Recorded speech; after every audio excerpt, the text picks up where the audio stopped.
আমার বিয়ের ১.৫ বছর পরে আমি কনসিভ করি। কত খুশি ছিলাম, মা হব, প্রথম বাচ্চা। হাজব্যান্ডও অনেক খুশি, যা খেতে মন চাইতো তাই এনে দিত। আনতো ঠিকই, কিন্তু আমি আর খাইতে পারতাম না। আমার শাশুড়ি সব নিজের ঘরে নিয়ে রাখতো আর পাড়ায় গল্প করতো আমি একা ১.৫ কেজি ফল খাই, ডিম দুধ খাই, তাদের কখনোই দেই না। আর এই কথাগুলো একদিন, ২ দিন, ৩ দিন যখন পাড়ায় রটিয়ে গেল, তখন থেকে আমার হাজব্যান্ড লুকিয়ে লুকিয়ে খাবার আনতো। দিনে যখন আমি ঘুমাতাম তখন আমার শাশুড়ি আমার রুমে আসতো। রুমে আসার পর একটার পর একটা জিনিস হাতাতো, যেটাই ভালো লাগতো খাবার দাবার সেটাই হাতে গুজে নিয়ে যেত। আমি ৩ বেলা যতটুকু পেরেছি ভাত আর সবজি খাওয়ার চেষ্টা করেছি। ফল কেমন আমার ৪ মাস হওয়ার পর তা আর আমি চোখে দেখি নাই। আমার শ্বশুর বাড়িতে ঘর ঝাড়ু দেওয়া, উঠান ঝাড়ু দেওয়া, থালা বাসন ধোয়া, রান্না বান্না করা সবই আমি একা হাতে করেছি। সাথে যখন ধানের সময় এসেছিল, ধান মারানো, ধান উড়ানো, বেজানো, সিদ্ধ করা, আবার সেগুলোকে শুকিয়ে রাখা, সবকিছুই করেছি। যখন নতুন ধান ওঠে সেটা যে কতগুলো কাজ থাকে, যারা গ্রামে থাকে তারাই বুঝতে পারবে। আর এই সকল কাজগুলো আমি আমার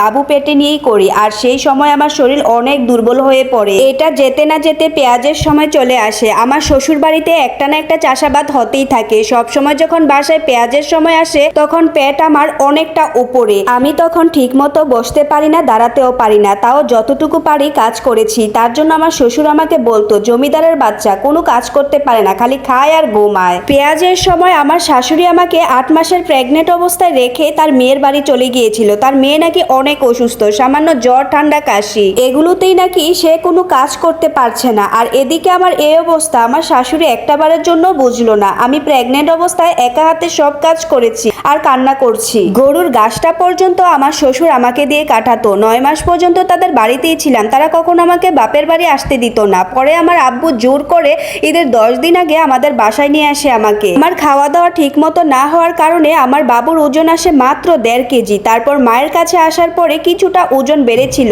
গত শনিবার রাতে রাত 12:30টার দিকে আমার পেইন উঠে, ব্যথা আস্তে আস্তে ছিল, পরে ভোর 4টা থেকে বেশি হয়। আব্বু জেলা শহরে নিয়ে যায়, হাজবেন্ডও তার মা আসে। তার মা কিছুতেই আমাকে সিজার করাতে দেবে না। আমার শাশুড়ির এক কথা, বাচ্চা ছোট, নর্মালি হবে। হাসপাতালের নার্সরাও আর জোরাজুরি না করে নর্মালি চেষ্টা করতে থাকে। আমার অবস্থা ইতিমধ্যে অনেক খারাপ হয়ে যায়। তবুও 2টার দিকে আমার আব্বু সিজার করতে বলে আমার হাজবেন্ড বলে সিজার করলে কাজ করতে পারবে না, নর্মালি চেষ্টা করেন। আমার অবস্থা এমনটা হয়ে গেছিল আমি আর নাও বাঁচতে পারি। তখনও আমার শাশুড়ি মানুষের সাথে তুলনা করে, অমুকের 3 দিন পর নর্মালে হয়েছে, তুমুকের 5 দিন পর নর্মালে হয়েছে, অরও হবে। ঠিক এমনটা করতে করতে আমার বাবুটা আমার পেটের ভিতরেই টয়লেট করে দেয়। তারপর সে মারাও যায়। যখন ব্লাড ভাঙা শুরু হয় তখন সিজারের জন্য ওটিতে নেয়। ওটিতে নেওয়ার পর বাচ্চা নর্মালে হয়, কিন্তু তারপরও আমার সাইডে সেলাই করা লাগে। আমি তখনও জানি না আমার বাবু আর দুনিয়াতে নাই। বেডে দেওয়ার পর আমার মা যখন বলল, ধৈর্য ধরো, আল্লাহ তোমাকে বাবু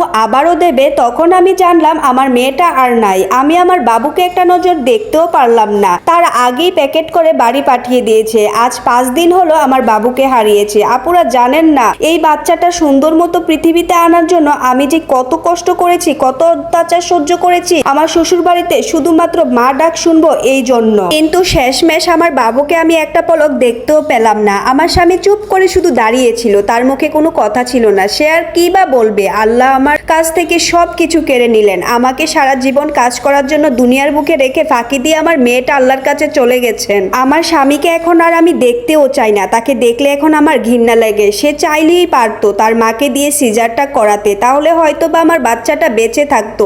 আমি কখনো কাউকে দোষ দেই না, কারণ আল্লাহর জিনিস আল্লাহ নিয়ে গেছে। কিন্তু আমার বাবু পেটে থাকতে সবাই আমার সাথে যে ব্যবহারটা করেছে আমি সেগুলো কখনোই ভুলবো না। হসপিটাল থেকে বের হয়ে বলেছিলাম, তোমাদের যা যা কাজ আছে সব আমাকে দাও, আমার মেয়েটা না চলে গেছে, তোমাদের কাজগুলো না এখন আমি সব করে দিতে পারবো। আর এই গল্পটা এক আপুর জীবন থেকে নেওয়া। গল্পটা পড়ে চোখ দিয়ে পানি পড়লো, অনেক খারাপ লাগলো আপুর জন্য। সবাই দোয়া করবেন। আজকের ভিডিওর গল্পটা কেমন লাগলো অবশ্যই জানাবেন।